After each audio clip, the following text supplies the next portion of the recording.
May all beings be happy. May all beings be healthy. May all beings be free from harm. May all beings love life. May all beings awaken. Welcome to another Cuke Audio podcast. I'm DC Puba of Cuke Audio and Cuke Archives, preserving the legacy of Shunryu Suzuki and those whose paths crossed his, and anything else that comes to mind. I pray that you and yours are safe and comfortable, free from economic hardship, and able to get out and do whatever it is you want within the limitations of the universal precept of do as little harm as possible. Today we have one piece from Tassajara Stories, a work in progress. Tatsugami Stories, the early years with Shunryu Suzuki. So after our pause to meditate, I'll get right into it. So when you hear the bell, hit pause. And when you've meditated or whatever you want to do, and are ready to come back, hit unpause. And we'll be here to hit the bell and get going with the next episode of Tassajara Stories.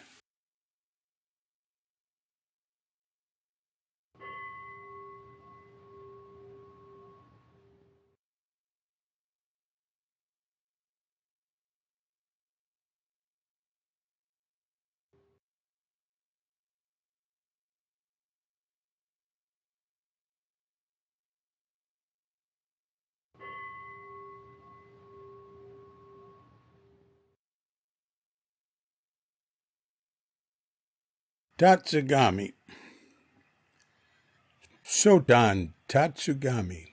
Tatsugami brought more order, form, and ceremony to Tassajara, modeling the place after the great Japanese training temple Eiheiji, though indeed a greatly simplified version. The officers was no longer a vague term for those in authority. There were now 6, with a classical monastic Japanese name. The Rokuchiji, the 6 who know things. Tatsugami had the shop make plaques with position names on them to place where each officer sat in the zendo. Tsus was the director. Kantz, the assistant director. Futs, the treasurer. Ino for zendo stuff. Kenzo, kitchen head, and Shisui was the work leader. That's in pecking order. If the Tsus is gone, the Kantz is the director, etc. The Ino was in charge of ceremonies and rules. The Ino had underlings called doans. Bob Halpern was the Ino. A decision that could be compared in retrospect to John McCain choosing Sarah Palin as a running mate. Bob's oldest friend, Reb, was a doan. So were Meg, Jane, another Bob, Nils, and I. This is the group that was to set the tone for the zendo, services, conduct in general. We were the engineers of the services and schedule, there to make it all run smoothly. There was a lot going down that was new, so a certain amount of confusion would be expected, but not the amount that ensued. I can recall times in the zendo with Bob looking at a chart in his hand. He and I whispering loudly to each other, walking around confused during zazen, not clear on who should do what when. Tatsugami and Katagiri, sitting zazen, facing out toward the room, would not intervene or even appear to notice. Mel, the head monk, fresh in from Berkeley, the same, students enduring the chaos.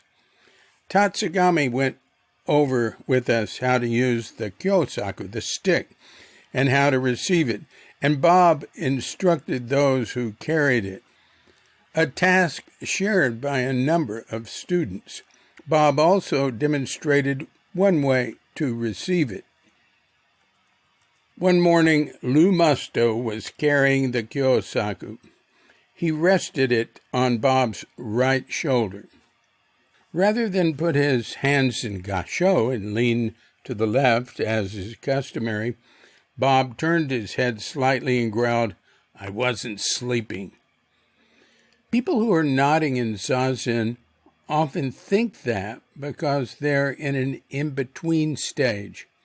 Lou did not back off. He pressed the stick down on Bob's shoulder again. Bob reached over his shoulder and grabbed it. Neither would let go. Lou was strong, but Bob's ironworker muscles came into play as he thrust the stick forward, bringing Lou crashing down onto the tatami between Bob and Nils. Tatsugami, sitting on the altar, looking right down on him, didn't budge. Lou walked on with the stick.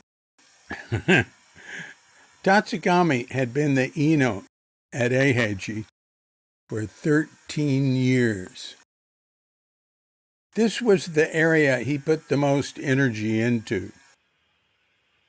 After the officers, we, the Doan Ryo, had more contact with him than others.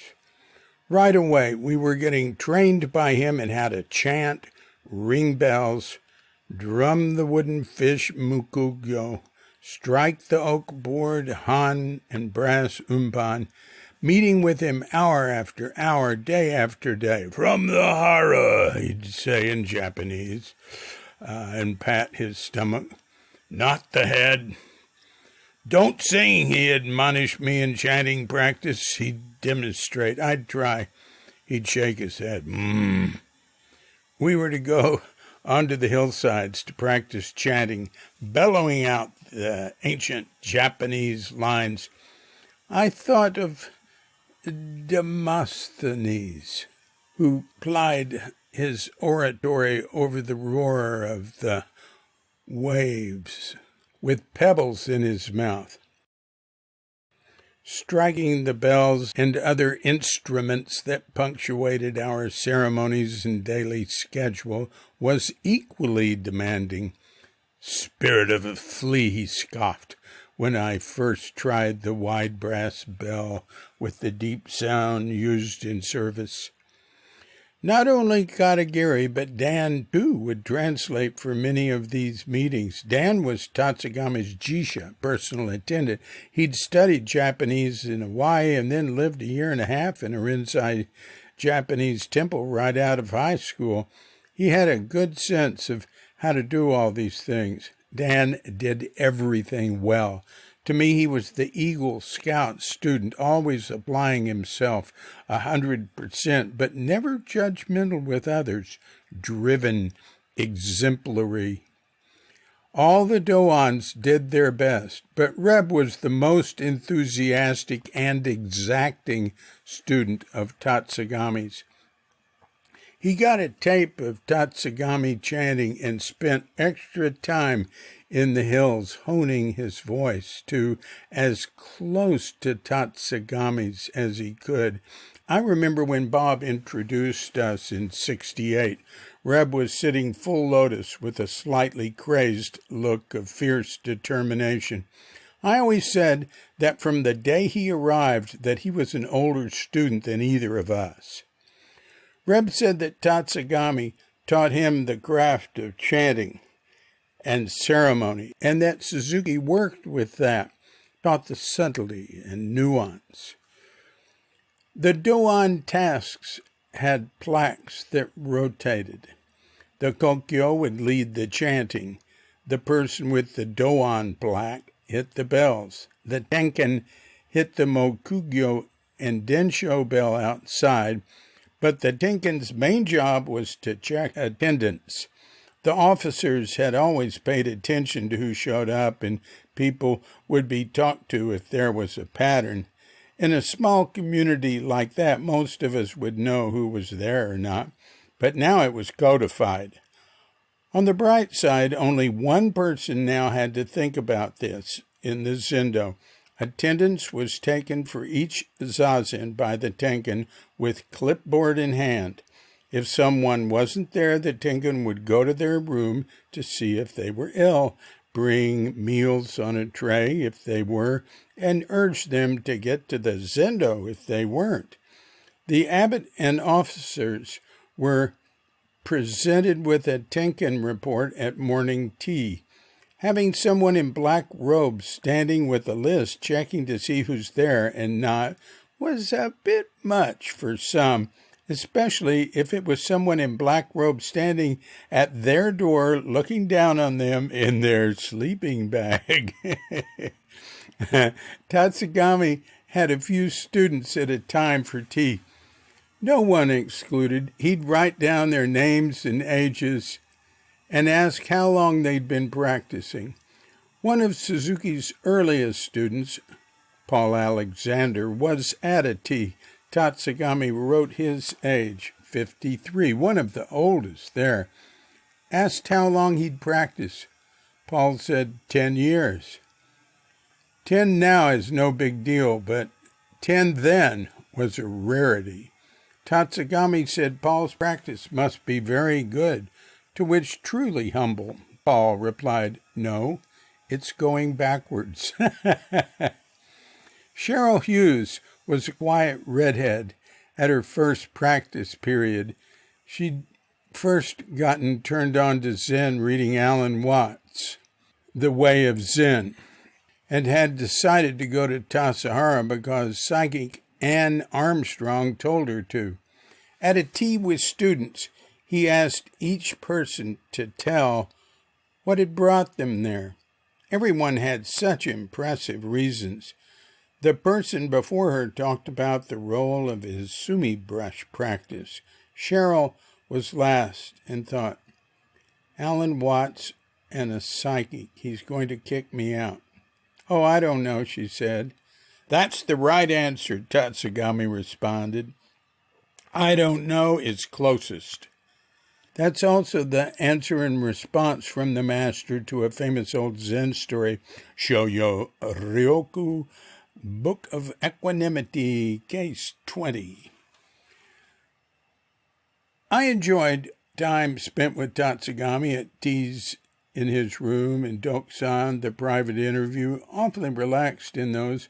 Not only would he smoke when I was in Dokusan with him, but he'd blow the smoke in my face. Not in a nasty way, just unconcerned. He smoked either cigarettes in a holder or tobacco in a long clay pipe that took just a pinch in its small bowl. Said he hadn't smoked when he was at Eiheiji. Eventually, Tatsugami would extend his participation to spending some nights with a female student. She was open about it, said he certainly hadn't taken advantage of her, and that he was more of a man than any of us. Overall, though, they were discreet, and no one paid much attention or cared. Unlike many priests, he didn't sleep much in zazen. Zazen is done with eyes not wide open, not shut, and he would frequently admonish us with "Meo akate," open your eyes, while we sat. He'd also give other brief impromptu zazen teachings, often involving Dogen. He also said that in zazen we farted like horses. Some people preferred being with Tatsugami to Suzuki because of his energy level. It was hard to get to see Suzuki for Dokusan. Not Tatsugami. Suzuki got sick a lot. Tatsugami didn't. Stan White enjoyed Tatsugami, and Tatsugami liked Stan because he was straightforward and matter-of-fact. Sometimes Stan would roll a couple of cigarettes from his top tobacco and they'd smoke and not have to say anything. Tatsugami Roshi said, I take a student and I squeeze and I squeeze and I squeeze and then I catch what's left. Tatsugami had been helpful and close with Shunryu Suzuki students who were at Eiheiji in the early 60s, Gene Ross, Graham Petchy, and Philip Wilson. Graham said at the end of a day's Takahatsu begging that the monks had a feast and that Tatsugami was drinking with the other monks and offered Graham sake. Graham, who had once been a heavy drinker, refused, saying it was against Buddha's precepts to do so. Tatsugami asked him which of them was drunk. Graham admired Tatsugami more than anyone at Eiheiji. He said that when Tatsugami led service in the Hatto Dharma Hall, it was the strongest. He might have liked to drink, said Graham, even in his room, but his example was good. Philip had been a lineman at Stanford, was strong as heck. Tatsugami was riding him pretty hard at Eiheiji, and Philip challenged him to a wrestling match. Tatsugami, the sumo champ of Eiheiji, said, okay, let's go into the rock garden. Philip said that Tatsugami beat him up so bad that it scared him and turned his hair prematurely gray. Before that, he said that Suzuki had just hit him with puppy blows. Shortly after Tatsugami arrived at Tassajara, Gene, whom I thought of as somewhat straight-laced, drove in, went straight to his cabin, presented him with a bottle of whiskey, and the two of them visited and drank for a couple of hours. At a morning meeting with the Rokichiji, Tatsugami was sitting behind the hibachi where he dumped his ashes. Formality was relaxed. Officers and Katagiri were sitting there talking, and Tatsugami was reading a letter that had come in with the mail on the town trip the night before. All of a sudden, he broke out laughing. Dan asked him what was he laughing at, and Tatsugami said, my best friend, who's taking care of my temple while I'm here in America, was eating New Year's mochi and choked to death. And he laughed more. Choking to death on mochi is a famous way for old Japanese to die, but the laughter was unique. It was brought up that there was a guy living in the woods up creek. He'd come in every few days and beg for food from the kitchen. The FBI and sheriff were looking for him because he was a draft dodger who was involved with some underground group. Tatsugami said we should cooperate with the sheriff's department, that Tassajara couldn't be involved with harboring criminals. No one agreed, but didn't get into any argument with him over it, just didn't do anything. Eventually, the guy walked out to Big Sur. Tatsugami emphasized that Zen practice should be fun, that there was an element of sport to it. Suzuki didn't like parties, didn't encourage us to have them, though he let us have some now and then and attended for a while and left early. Tatsugami, however, loved parties. Not that there were a lot, maybe one or two in a 90-day practice period. He'd have alcohol brought in, though. I recall resistance from the officers to that. Katagiri didn't object, as sake served to all on special occasions was not unusual in Japanese temples and monasteries. He said it gives teachers a chance to see their students in a different light. Tatsugami started off the first party with a toast. I hate Zen. I hate practice. I love alcohol and dancing. Drink up and enjoy yourselves. Diane was not at that practice period, and another female student buddy and I maybe took his encouragement too far, slipped out later in the festivities, not unnoticed because we had to hide in high grass from prying flashlight of a couple of officers who almost stumbled onto us. Tatsugami enjoyed day-off picnics. I would sit near him, try to understand his Japanese and use my little bit. He offered me some coffee at one, and I said, no thanks. I'd had enough caffeine, and more would make me nervous. He replied, oh, you think it's the caffeine that makes you nervous? Day-off dinners would be more festive with him. Maybe some opening comments at one where he said publicly to everyone, I like zazen, sex, and alcohol in that order. Surely the most difficult part about being at Tassajara with Tatsugami was his tedious, long lectures. We weren't to call them lectures, though. They were teisho, Dharma talks. He'd orate in a dramatic fashion, his voice rising and falling in pitch and volume. His teisho would go on and on, taking up the entire evening, sometimes lasting as long as 2 hours. The low point to me was an entire series of talks on the Shunryu Suzuki, Dogen's guidelines for the study hall. It was torture for Katagiri to do the translating, as Tatsugami would speak for 10 or 20 minutes before pausing for translation, which would invariably take a fraction of the time he'd talked. To add to that, student legs would be aching and patience tested, as the subject matter wasn't usually all that inspiring, especially after it got to us via Katagiri's unenthusiastic and highly abbreviated translation. After evening zazen, Bob and I would often sit some extra zazen for a while in his room. One night from Bob came a pretty good facsimile of Tatsugami's deep rolling voice, expounding the Dharma with ascending pitch. Dogen Zenji Sama wa. I filled in the following descending words. Honto to you no hotoke sama no shiba.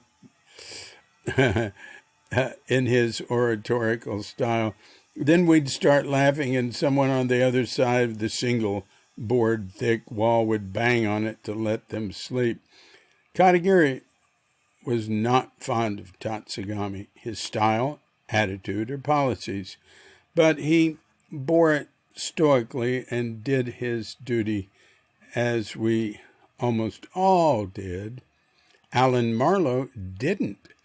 Tall, handsome, dramatic Alan missed Suzuki and detested Tatsugami screwing up what for him had been an excellent, uncomplicated schedule in practice. Alan resented the way Tatsugami seemed to be trying to take over. Of the plaques made for each person that went in front of the person's zafu and sitting place in the zendo, Tatsugami's read Docho, and we were to call him Docho Roshi. I'd told Alan that Tatsugami's plaque should read Seido, guest teacher. It seemed Tatsugami thought that Suzuki had founded this Zen monastery just waiting for someone qualified to arrive and assume their rightful place. Docho was the abbot of the temple. Alan had stopped attending Tatsugami's lectures. Instead, he studied, sitting upright in his chair at a small desk, a lit kerosene lamp to each side, window open to the cold, facing the path in front of the dorm by the bridge, defiant in white T-shirt, shaven head, even though Tatsugami said that only monks should shave their heads. Behind Alan, his massive library of spiritual and occult books. During the third 3-minute round of the Han, Tatsugami would walk from his cabin to the zendo. Behind him, Jisha Dan holding a stick of burning incense.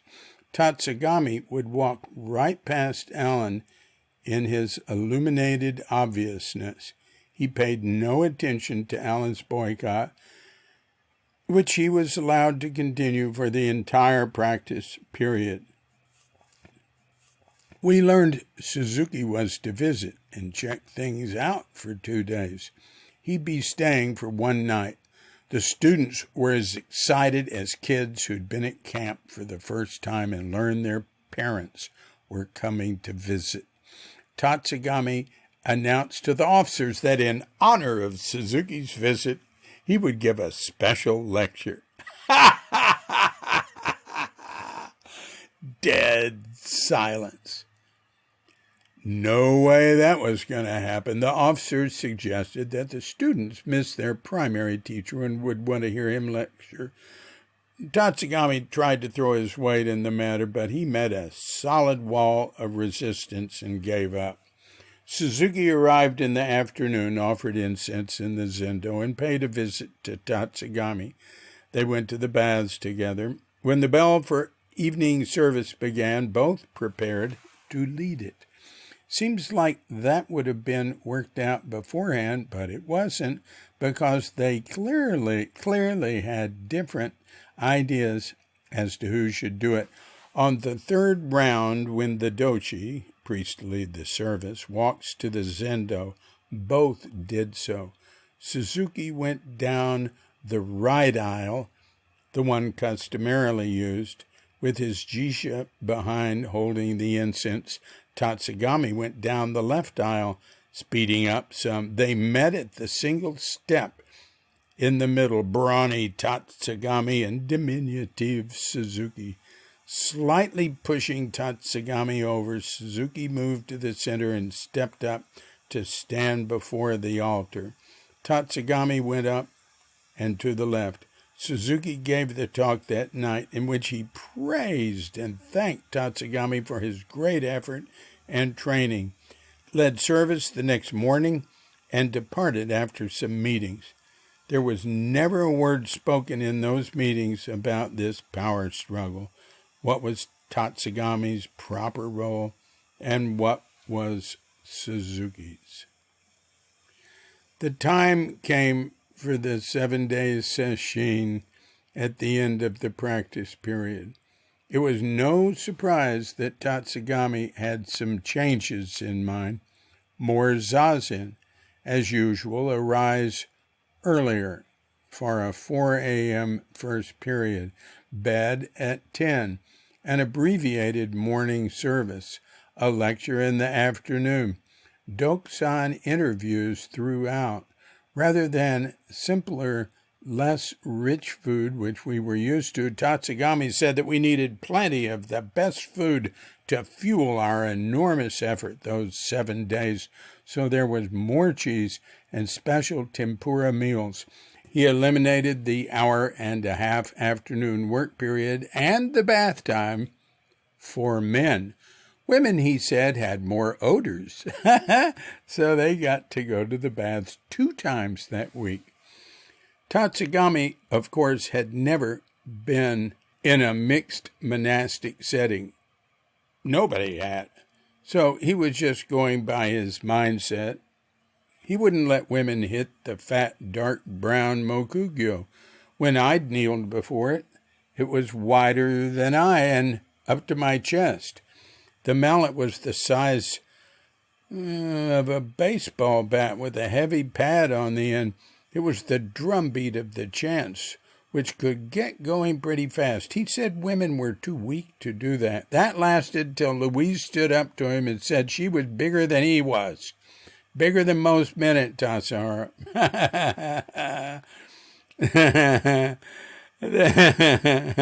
The next to last day of the practice period, we were having a rehearsal for a shosan ceremony wherein each student asks the teacher a question. People were seated in their cushions. Tatsugami on the altar on his, not yet in his ceremonial robes. Those who were next to ask their questions stood in a line in front of Tatsugami. When it was their turn, the student would put hands in gasho, call out, "Docho Roshi." Tatsugami would answer, "Hai." The student would walk forward, hands still in gasho, drop down on their knees on a zabuton, but not speak their question since it was a rehearsal. Just say, "Thank you very much." standing bow, and slowly returned to their seat. Hands in shashu, joined at the solar plexus. When it was Alan's turn, he called out, "Do Choroshi," in his best theatrical voice. Tatsugami responded, "Hi." Alan paused, walked forward, knelt, and then, with enormous volume and force, Alan screamed out, "Big fucker!"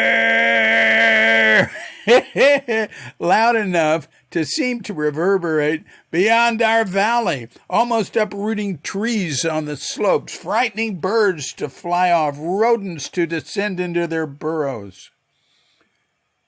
Tatsugami turned to Katagiri, who was sitting next to him, and muttered, "Nani?" "What?" Katagiri shook his head as if to say, "It's nothing." The ceremony rehearsal continued with all of us, more awake, some perturbed with, some grateful to Alan. It seemed to me that Bob had gone to extremes to try to get kicked out. He swaggered around, making a point of his status in a not entirely serious way. He ordered beer on the town trip, insisting it was his prerogative as Eno, and actually got it, something that didn't happen before or since that I know of. Why? He wasn't a drinker like me and wouldn't order beer when he and I were in town. Normally, Bob wouldn't miss any part of the schedule. Now he slept in a few times, missing this and that, seemingly just to flaunt the rules, and doing so while being the guardian of the rules. Mainly, Bob was doing his job and following the schedule, but in a communal, semi-monastic setting like that, rather slight discrepancies are noticeable, and Bob's were not slight. Bob went to Tatsugami and told him he was failing as Eno and should be expelled from the monastery. He pointed out that other doans would be better, that he was not following the schedule completely, had beer in his room, and was sleeping with a new student.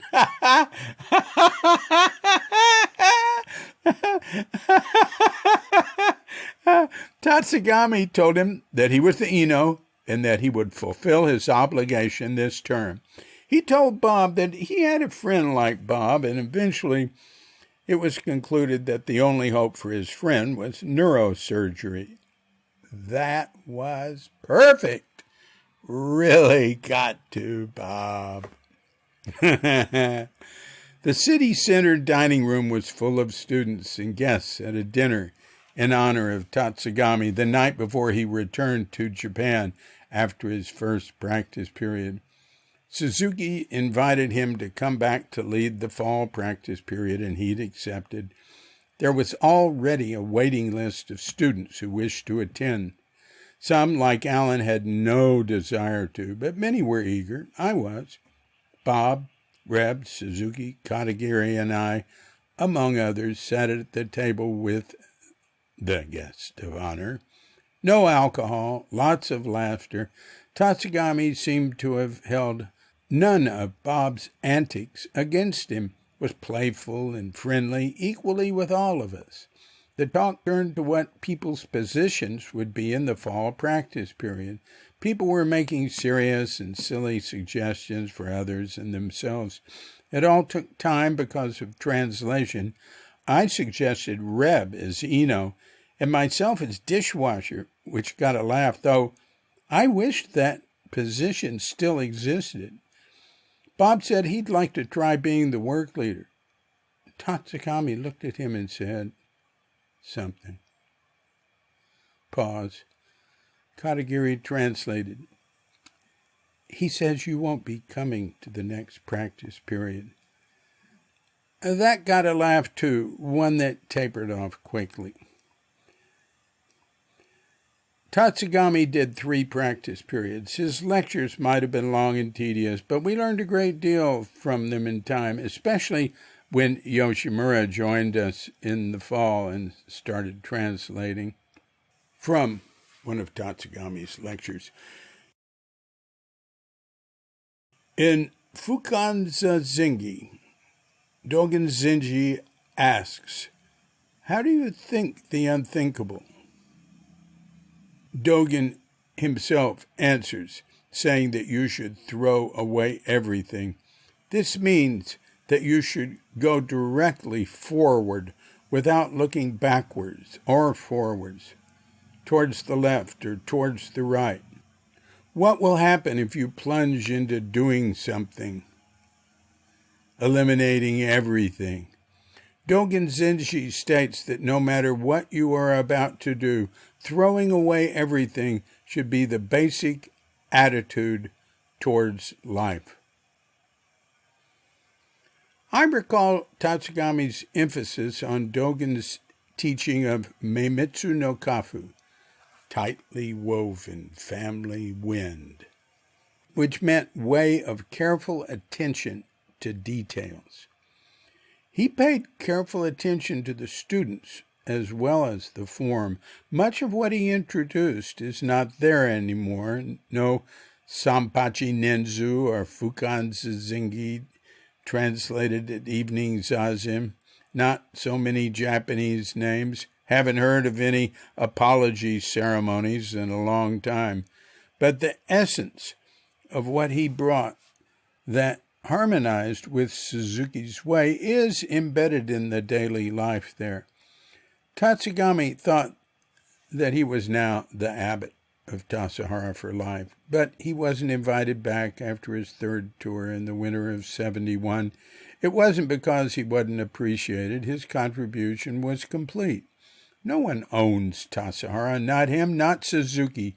Either events or death will move them on. Whenever I saw people think they owned a territory in Zen Center, including me and including the abbots, I'd remember Zen Center axiom number 1. What Zen Center giveth, Zen Center taketh away. When Paul and Ruthie's son Benjamin was just a little baby, Paul took a photo of Suzuki holding him while standing next to Tatsugami. Afterwards, Suzuki said, "I'm the mother, and he's the father." Paul liked Tatsugami and thought that he did what Suzuki wanted him to. The way he saw it, Suzuki set the whole thing up with himself playing the female role and Tatsugami the male role. But you know, Paul, who lived in Japan for years, added, Japanese women control everything anyway.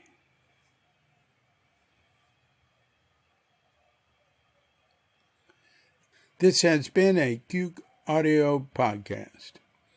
I'm DC Poobah of Cuke Audio and Cuke Archives, coming to you from Sleepy Sanur with Doggett Bandita, Feline Cuchita, and dear lovely Katrinka. And we're wishing you and yours and all of us a grand awakening.